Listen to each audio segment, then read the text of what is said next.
জাতির উদ্দেশ্যে ভাষণ দিচ্ছেন প্রধানমন্ত্রী শেখ হাসিনা। সরাসরি চলে যাচ্ছি তার বক্তব্যে। সবচেয়ে কষ্টের বিষয় হলো যেখানে তেমন কোনো ইস্যুই ছিল না, কিন্তু তারপরেও এই আন্দোলনের নামে যে সমস্ত ঘটনা ঘটেছে, ধ্বংসাত্মক কাজ করেছে, তারপর অনেকগুলি প্রাণ ঝরে গেছে। আমি কোনোদিন ভাবতে পারিনি যে এই সময় এই ধরনের একটা অবস্থার সৃষ্টি হবে আর সেখানে এতগুলি তাজা প্রাণ যাবে। কারণ স্বজন হারা বেদনা নিয়ে আমি বেঁচে আছি। আমি জানি একজন আপনজন হারালে কি কষ্ট হয়। আমি জানি না অপরাধটা কি ছিল আমাদের। আমার কাছে ক্ষমতা তো ভোগের বস্তু না। আমি তো আয়াস আরাম করার জন্য ক্ষমতা আসিনি। আমি দিন রাত অক্লান্ত পরিশ্রম করেছি। ডক্টর ইউনূসের নেতৃত্বাধীনে চলমান ভয়াবহ পরিস্থিতি নিয়ে এবার সরাসরি জাতির উদ্দেশ্যে যা বললেন সাবেক প্রধানমন্ত্রী শেখ হাসিনা।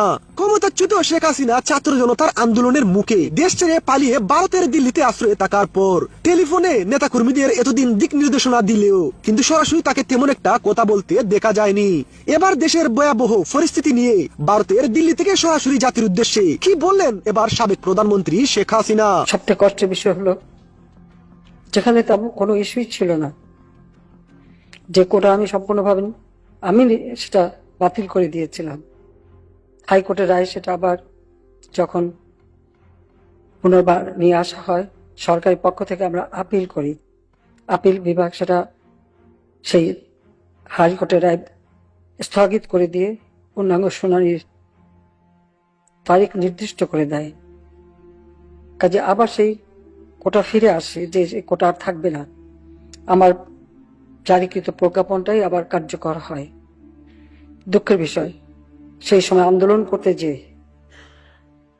যেখানে আন্দোলন প্রতিটি দাবি কিন্তু মেনে নেওয়া হয়েছিল। মূল দাবি কোটা সংস্কার, আবার উচ্চ আদালত অ্যাপিলেট ডিভিশন থেকে সেটা রায়ও দিয়ে দেওয়া হয়। কিন্তু তারপরেও এই আন্দোলনের নামে যে সমস্ত ঘটনা ঘটেছে, ধ্বংসাত্মক কাজ করেছে, তারপর অনেকগুলি প্রাণ ঝরে গেছে। আমি কোনোদিন ভাবতে পারিনি যে এই সময় এই ধরনের একটা অবস্থার সৃষ্টি হবে আর সেখানে এতগুলি তাজা প্রাণ যাবে। কারণ স্বজন হারা বেদনা নিয়ে আমি বেঁচে আছি। আমি জানি একজন আপনজন হারালে কি কষ্ট হয়। আমরা তো সবাইকে হারিয়ে আছি, তারপরে তো সে হারাবার বেদনা নিয়ে ফিরে এসেছিলাম বাংলাদেশে। যে বাংলাদেশে তখন আমার বাবার ঘাতকরা ক্ষমতায়, যুদ্ধ অপরাধী যারা আমাদের মা বোনকে ধরে নিয়ে গণহত্যা চালিয়েছে, অগ্নিসংযোগ করেছে, গ্রামের পর গ্রাম জ্বালিয়ে পুড়ে ছারখার করে দিয়েছে, লুটপাট করেছে, তারাই তখন ক্ষমতায় ফিরে এসেছে 15ই আগস্ট জাতির পিতাকে হত্যার পর। তারপরে যখন 21 বছর পর সরকার এসেছি, মন প্রাণ দিয়ে চেষ্টা করেছি বাংলাদেশের মানুষের ভাগ্য পরিবর্তন করতে। জানি না অপরাধটা কি ছিল আমাদের। সাবেক প্রধানমন্ত্রী শেখ হাসিনা আরো বলেন, সাজানো গুছানো দেশটাকে কিভাবে ক্ষমতালোভী ডক্টর ইউনূস ধ্বংসের দিকে নিয়ে যাচ্ছে। ধর্ষণ, লুটপাট, সহিংসতা হচ্ছে। মাত্র 8 বছরের শিশু ধর্ষণ করে পাশবিক নির্যাতন, যা মানবাধিকার লঙ্ঘন হচ্ছে। বাইরের দেশের কাছে